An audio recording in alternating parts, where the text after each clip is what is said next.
Evet, Önder Apo da bu erkek egemen toplumu, kadınları katleden bu sistemi kastik katiller olarak tanımlıyor. Tabii bunun alternatifini de Önder Apo ortaya koyuyor.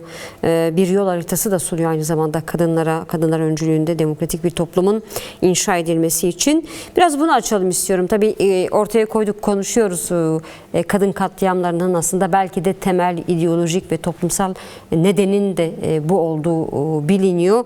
Buna karşı da alternatif kadınların özgür olduğu ve kadınlar öncülüğünde inşa edilen bir sistemi ortaya koyuyor Önder Apo. Biraz bunu açabilir miyiz? Yani yaşanan bu katliam tablosu karşısında diğer taraftan sunulan bir alternatif var. Barış ve demokratik toplumdan söz ediyoruz. Kadınların özgür olduğu, kadınların eşit olduğu bir sistemden. Kadınlar ne yapmalı? Ya aslında önemli bir konuya dikkat çektiniz. Gerçekten bu barış ve demokratik toplum sürecinin başlamasıyla birlikte Sayın Öcalan'ın manifestosu gerçekten yeni bir ufuk açıyor. Yani aslında tabii ki yeni bir şey söylemiyor ama nasıl desem yeni kavramsallaştırmalarla durumun çarpıcılığını ifade ediyor. Yani daha önceden de Sayın Öcalan'ın aslında benzer kadın özgürlük mücadelesine ilişkin benzer değerlendirmeleri vardı. İşte ilk yine feminist politikanın ya da kadın hareketinin ilk çelişkiyi kadın ve erkek arasındaki çelişki olarak tanımlayıp diğer bütün çelişkilerin, eşitsizliklerinin hiyerarşi ve tahakkümün kaynağını burada aldığına dair tespiti vardı. Ama Sayın Öcalan bunu daha da sistematik hale getirerek ilk çelişkinin sınıf çelişkisi olmadığını, ilk çelişkinin kastık katille işte kadın etrafında oluşan toplumsallığın arasındaki bir çelişki olduğunu, yani devletle komün arasındaki bir çelişki olduğunu ifade etti. Bu aslında sorunun kaynağının nereden ortaya çıktığını ve çözümün nereden aranması gerektiği açısından da önemli. Yani bu aslında tarihi yeniden okuma ve kaybettiğimiz yerden yeniden özgürlüğü çıkışı yapmak açısından önemli diye düşünüyorum. Bu önemli bir tahlil. Yani tabii ki işte 30 bin yıllık bir geçmiş değerlendirmesi var. İşte 5 bin yıllık bir neolitik süreç ifade ediyor. Sayın Öcalan aslında bu neolitik sürecin biz genelde pozitif bir anlam yüklüyorduk. Hani neolitik devrim kadın etrafında şekillenen bir süreç. Evet böyle ama bu neolitin olabilmesinin ancak bir karşı saldırıyla, yani ancak kastık katilin ya da o avcı erkek kulübü diye ifade ettiği kulübün saldırıları sonrasında gelişebileceğinden bir evet çelişki gibi olabilir. Hani bu antagonist çelişki deniyor ya, uzlaşmaz çelişki. Bir yandan evet orada bir toplumsal devrim ilan ediliyor ama bunun bir şiddet ve baskı zor, yani bir tehlike karşısında kendisini yerelleştiren, yerel bir şey geliştiren bir noktada ifade ediyor. Bütün bunlar aslında bizim erkek egemen kapitalist sisteme karşı yeni bir perspektifle, yeni bir programla yola çıkmamızı da beraberinde getiriyor. Yani özellikle kadın özgürlük mücadelesi verenler açısından bu çok yol açıcı bir durum. İkincisi mesela sosyalist olmayı kadın özgürlüğüyle bağlantılandıran bir perspektif. Şimdiye kadar hep şöyle, kadın özgür olmayan toplumlar özgür değildir diye genel bir değerlendirme yapıyorduk. Bu da önemli ve kıymetli bir değerlendirme. Bunun üzerine artı olarak kadınla nasıl konuşacağını bilmeyen sosyalist olamaz ve önümüzdeki dönem demokratik modernitenin inşası aslında kadın özgürlüğünü esas alan bir noktada olmalı gibi bir değerlendirme. Bu önümüzdeki dönem yol haritasında ifade ediyor. Yine Sayın Öcalan'ın aslında 8 Mart'ta gönderdiği 4 sayfalık program, yani işte önümüzdeki dönem nasıl örgütlenmesi gerektiğini de ifade eden bir konu. Orada da daha çok aslında manifestoya atıfta bulunarak manifestoda bu ilk çelişkinin çok net olarak kavramsallaştırılması, diğer bütün çelişkilerinin bu ilk çelişki üzerinden geliştiğini, yani sınıf çelişkisini reddetmiyor ama ilk çelişkinin sınıf çelişkisi değil, işte devlet ve komün çelişkisi olduğu, diğer bütün çelişkilerin ya da eşitsizliklerin bu ilk çelişkiden kaynağını aldığı tespiti aslında önemli bir nokta ve bu eşitsizliğin ortadan kalkması, çelişkinin ortadan kalkmasının yolu da kadın özgürlük mücadelesinden geçiyor. Bu kavramsallaştırma, yani bu yeni dönemin örgütlü mücadelesi tabii sadece kadınlarla alakalı değil. Ben onun altını çizmek isterim. Evet. Bu bir aslında yeni paradigmanın özünü oluşturuyor. Bugün işte erkek yoldaşlarımız da, toplumdaki erkek bireyler de eğer demokratik, ekolojik, kadın özgürlükçü bir paradigmanın parçası olacaksa buradan bakarak, yani kadın özgürlüğü meselesine buradan bakarak köklü bir devrimsel çıkışla geleceğini örgütleyebilir ya da özgürlüğün yolunu bulabilir. Bu açıdan da önemli. Dolayısıyla erkeğin de kendisini buna göre bu perspektifle yeniden örgütlenmesi gerekiyor. Çünkü şunu da biliyoruz, yani mesela devrimci örgütlerde de, sosyalist örgütlerde de, bizim kendi hareketimiz içerisinde de hala erkek egemen anlayışlar kendi varlığını sürdürüyor. Yani kadına yaklaşımdaki o ikincil gören, kadın emeğini görmeyen, kadını yedekte tutmak isteyen yaklaşım ve anlayışların var olduğunu biz biliyoruz. Erkek egemen sistem sonuçta kadınları ve erkekleri bir şekilde etkilemiş. Yani bu sistemin kendisi kadınları da erkekleri de bir şekilde hücrelerine kadar aslında etkileyen bir geleneksel toplum yaratmış. Yani kadınlık ve erkeklik rollerini binlerce yıldır şekillendirmiş, günümüze kadar sürdürmüş. Yani bu mevcut erkek egemen kapitalist sistemin kadınlık ve erkeklik rollerini reddederek, klasik kadını da klasik erkeği de öldürerek özgür kadın ve özgür erkeği yaratma mücadelesi ancak özgür bir birlikteliği, özgür bir yaşamı ve özgür bir geleceği ifade eder. İşte aile kurumu da buna göre yeniden devletin aslında hanedanlık, ailecilik üzerinden kadının ikincil olma durumunu sürekleştirmek isteyen, kadını hala kapitalizme işçi yetiştiren bir kuluçka gibi gören anlayışına karşı Sayın Öcalan'ın ifade ettiği aslında demokratik ailenin temellerini oluşturan, kadın erkek eşitliğini esas alan özgür bireylerin oluşturduğu bir demokratik aile yapısıyla belki cevap verilebilir. Yani önümüzdeki dönem açısından kadın özgürlük mücadelesinin birçok boyutunu belki tartışmamız gerekiyor. O açıdan bu sistemsel tartışmalar tabii önemli. Bunu tabii diğer bir konuda teorik olarak bunu tartışıyoruz ama pratik politikada nasıl yansıyacak, işte siyasette nasıl yansıyacak, komünal örgütlenme modelinde nasıl yansıyacak,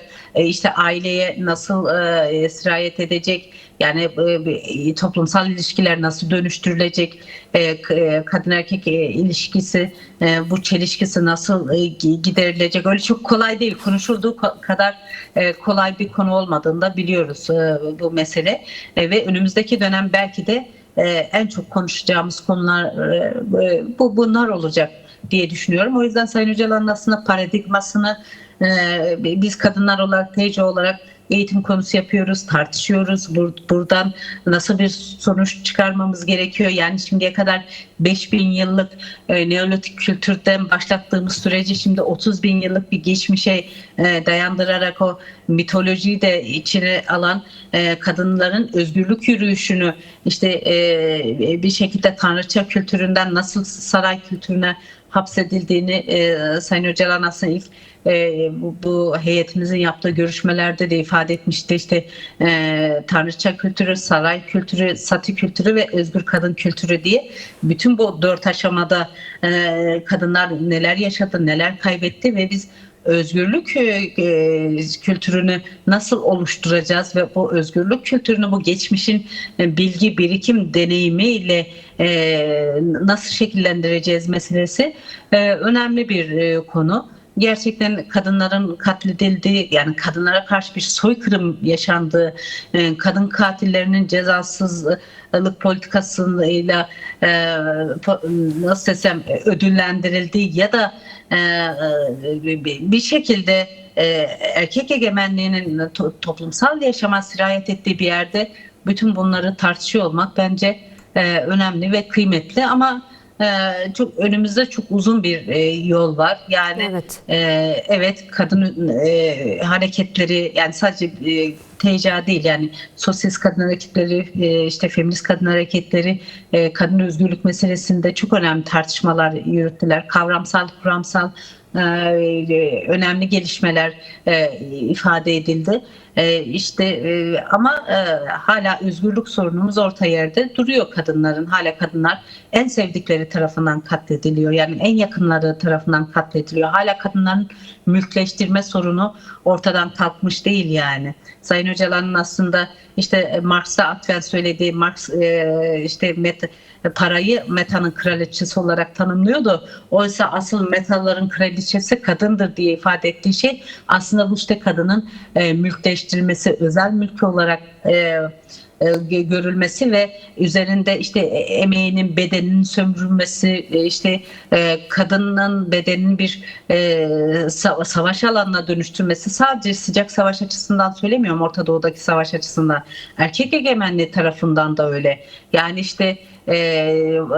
vatana yetiştiren, asker yetiştirilen, kapitalizme işçi yetiştiren kadınlar, emeğinin karşılığı olmayan, değersizleştirilen, bazen ucuz iş gücü olarak kullanılan, bazen kullanım değeri ürettiği için emeğine değer verilmeyen kadın gerçekliği önümüzdeki dönem en çok tartışacağımız konu. Hele 1 Mayıs'a giderken sanırım görünmez kadın emeğinin görünür kılması, emek ve beden sömürüsü karşısında kadın özgürlük mücadelesi daha da yoğun tartışılacaktır. Peki. Hemen Barış ve Demokratik Toplum süreciyle devam edelim. Bir yılı aşkın bir süre oldu. Önder Apo'nun çağrısının üzerinden bir yılı aşkın bir süre geçti. Ancak hala Türk devlet yetkilileri tarafından somut bir adım atılmış değil. Yasal ve hukuki sürece dönük adım atılması bekleniyordu. Bayramdan sonra işaret edilmişti. Ancak hala sürüncemede, yapılan son açıklamalarda bu sürüncemenin devam edeceği yönünde. Siz ne düşünüyorsunuz Barış ve Demokratik Toplum sürecinin geldiği aşama hakkında? Bir sorum daha var. İçişe sormak istiyorum. İmralı heyet üyesi Pervin Buldan'ın da açıklamaları oldu. 27 Mart'ta Önder Apo'yla yaptıkları görüşme ilişkin bilgiler vermişti bu mülakatında ve devlet heyetinde olduğu bir toplantıdan söz ediyor Pervin Buldan ve Önder Apo'nun sürecin de facto yürütülmesini istemediğini dile getiriyor. Tabii Önder Apo'nun hukuki statüsünü tanımasının önemi üzerinde duruyor. Bu konuda neler söylersiniz?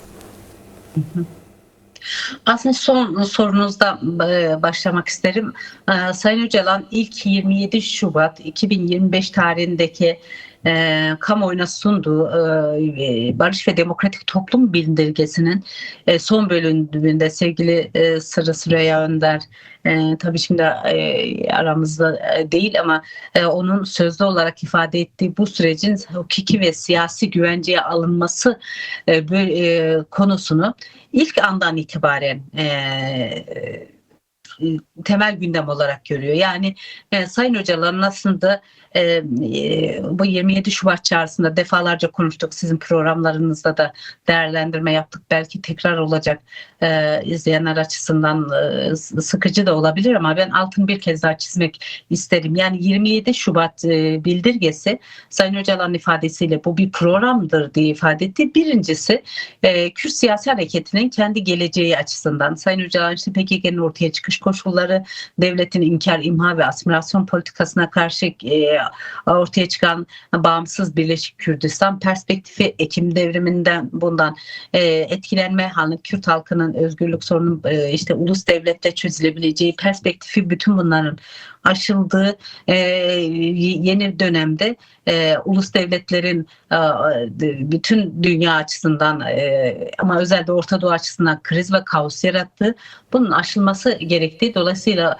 ulus devlet değil demokratik ulus perspektifiyle yeni bir siyaseti geliştirmek gerekir.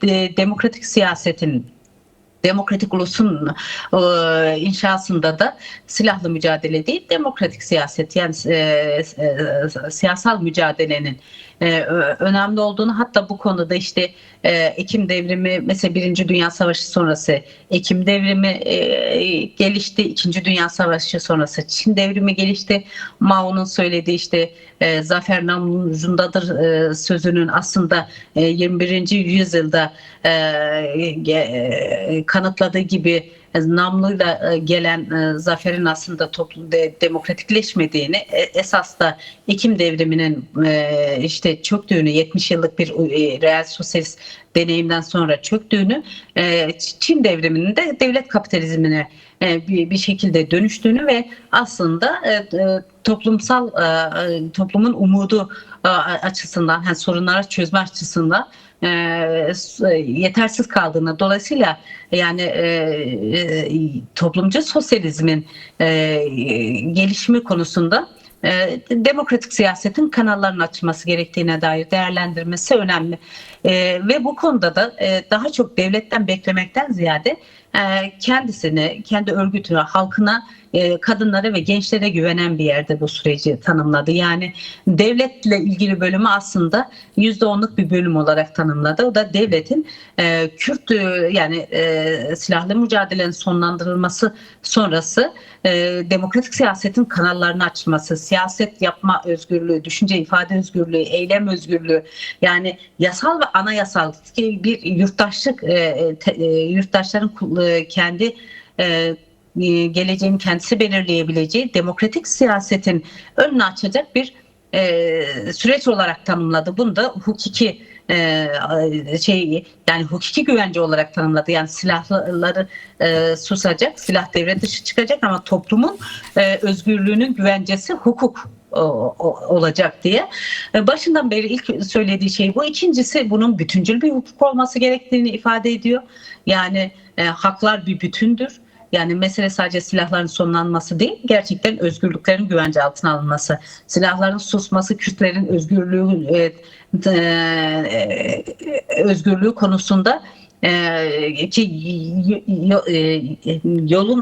yol açısından ya da mücadele açısından bir başlangıç olarak tanımlamak önemli. Çünkü Kürtlerin hala özgürlük sorunu ortada yerde duruyor. Ana dilde eğitim meselesinden tutalım, Kürt kimliğinin tanınmasına, Kürtlerin kendi kaderini kendi belirlemesi konusu hala ciddi sorun. Bir kısmı anayasal sorun, bir kısmı yasal sorun, yasalarla çözülecek, bir kısmı da toplumsal olarak aslında hani o ayrımcılık, ötekileştirme, ırkçı, milliyetçi, dinci politikaların yarattığı sorunsallıklar, bütün bunların çözülebilmesi için bir zamana ihtiyacı var ama bu zamanın yani bu zamana giderken yapılması gereken ilk iş hukuki güvencenin sağlanması, düşünce ifade özgürlüğünün sağlanması.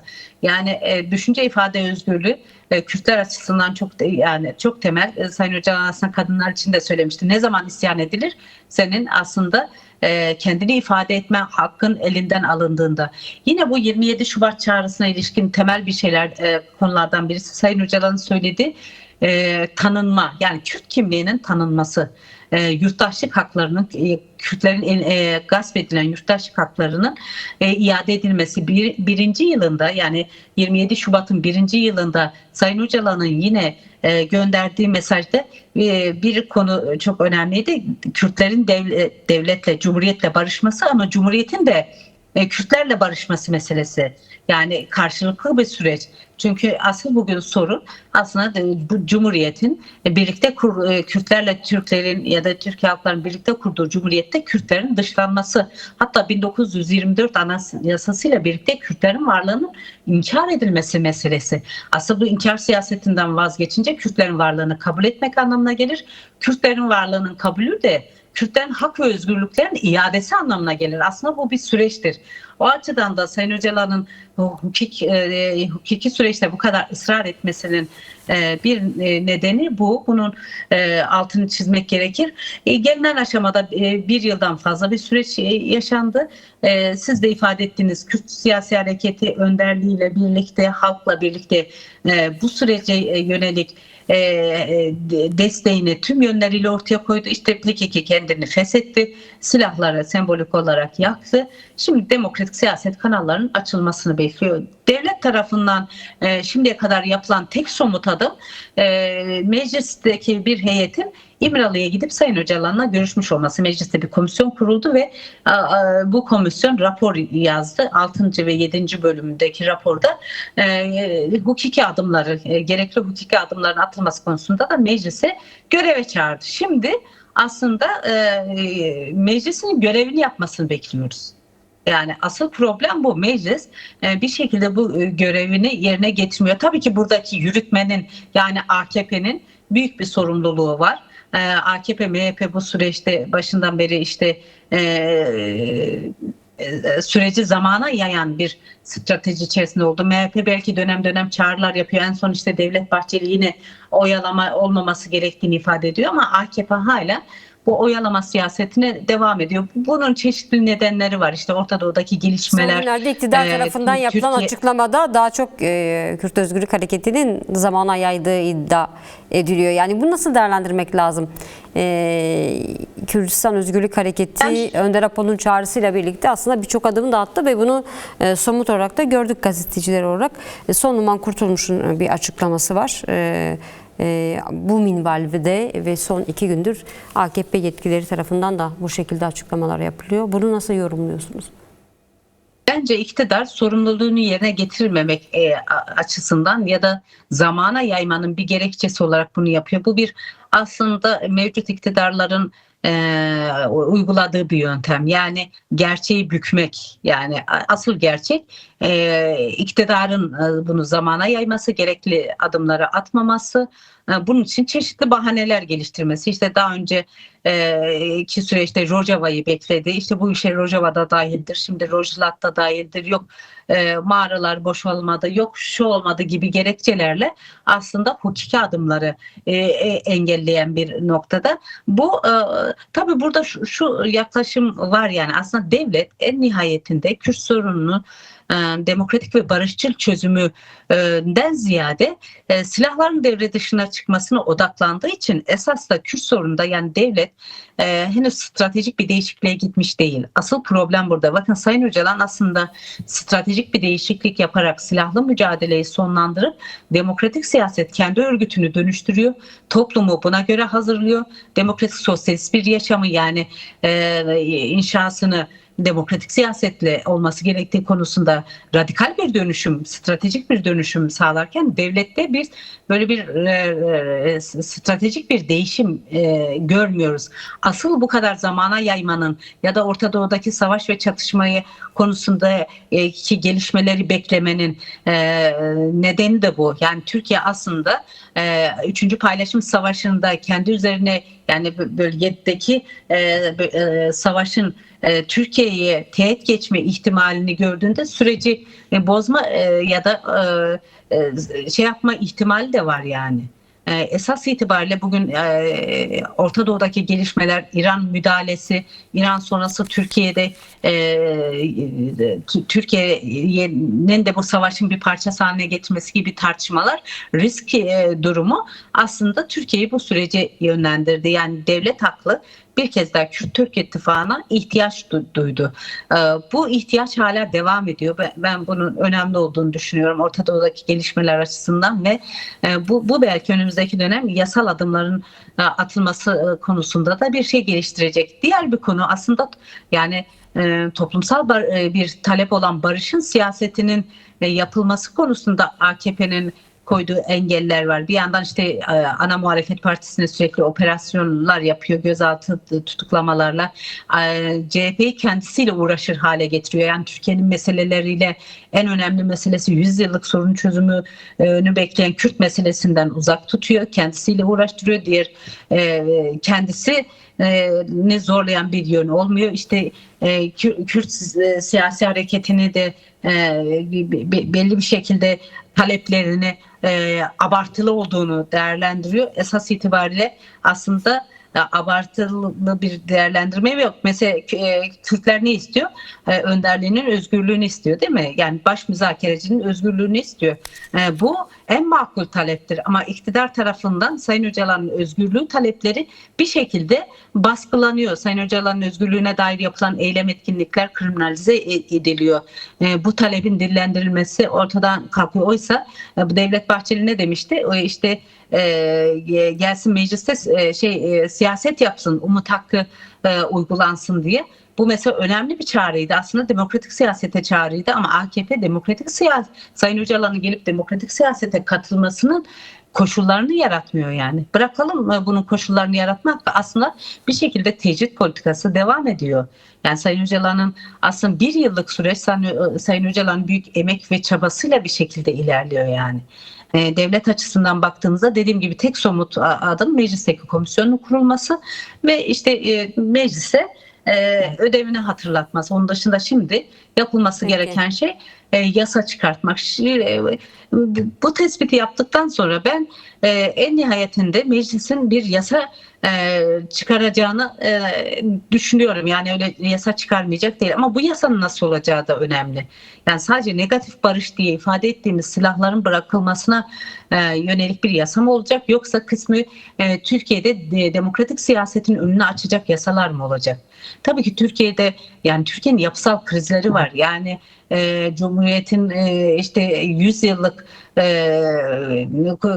kuruluş aşamasındaki krizli haller, yani Kürtleri reddetmesi, ne bileyim işte kurucu yani kuruluşunda yer alıp sonrasında reddettiği bir şey aslında bugün Türkiye'nin içine girdiği yapısal krizi temel nedenlerinden birisi. Bu yapısal krizin çözülebilmesi için demokratik, özgürlükçü bir anayasaya ihtiyaç var. Yani Türkiye'nin çok kimlikli, çok kültürlü, çok inançlı yapısını esas alacak demokratik, özgürlükçü bir anayasaya da ihtiyaç var. Bu sadece işte özel yasayla ya da müstakil yasa, neyse adına ne denilecekse, silahların susması nedeniyle çıkartılacak yasayla sorun çözülmüyor. Esas da Türkiye toplumunun ihtiyacı daha da derin. Mesela demokratik cumhuriyetin inşası o açıdan önemli. Sayın Öcalan da ifade ediyordu. Hangi cumhuriyete katılacak? Yani bu dinci, milliyetçi, cinsiyetçi ve sürekli kriz yaratan, sürekli toplum baskı altına alan,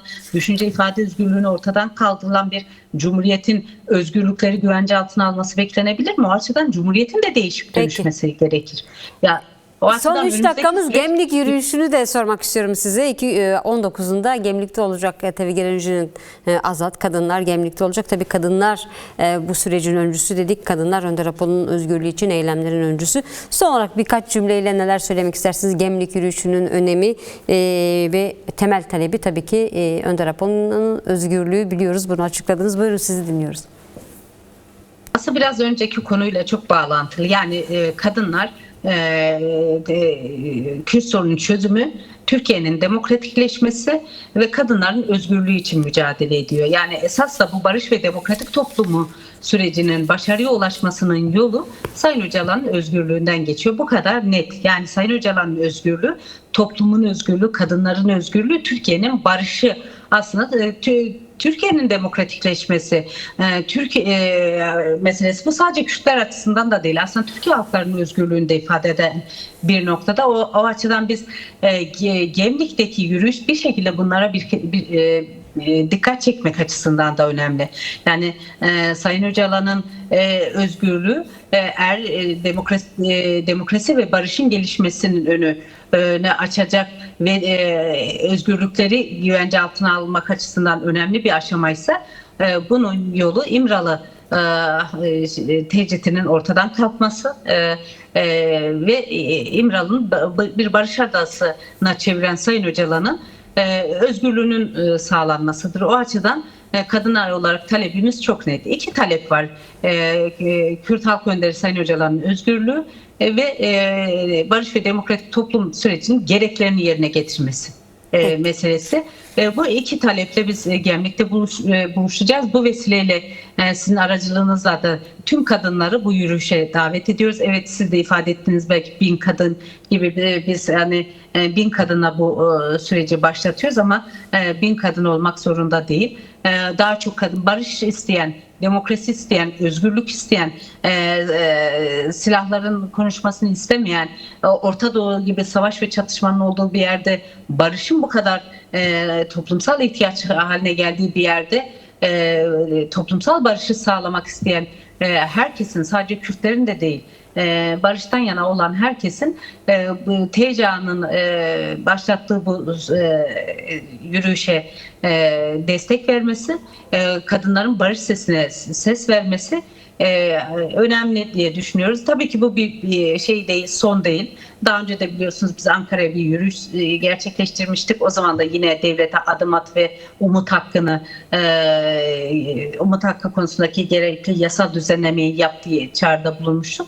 Bir kez daha aslında bu umut yürüyüşümüz devam ediyor. Gemlik'te bir kez daha devlete adım at diyeceğiz. Umut hakkı sadece Sayın Öcalan'la alakalı değil, bu toplumun umut hakkıdır. Bu umut hakkının gereklerini yerine getir, demokratik siyasetin önünü aç diyeceğiz. Ve belki de ondan sonra başka yerlerde mücadele devam edecek. Yani dolayısıyla bu bir bitiş değil ama bir başlangıç. O açıdan Gemlik'te Türkiye halklarının barışını sağlamak ve yeni bir yol açmak açısından tüm kadınları Gemlik'e davet ediyoruz.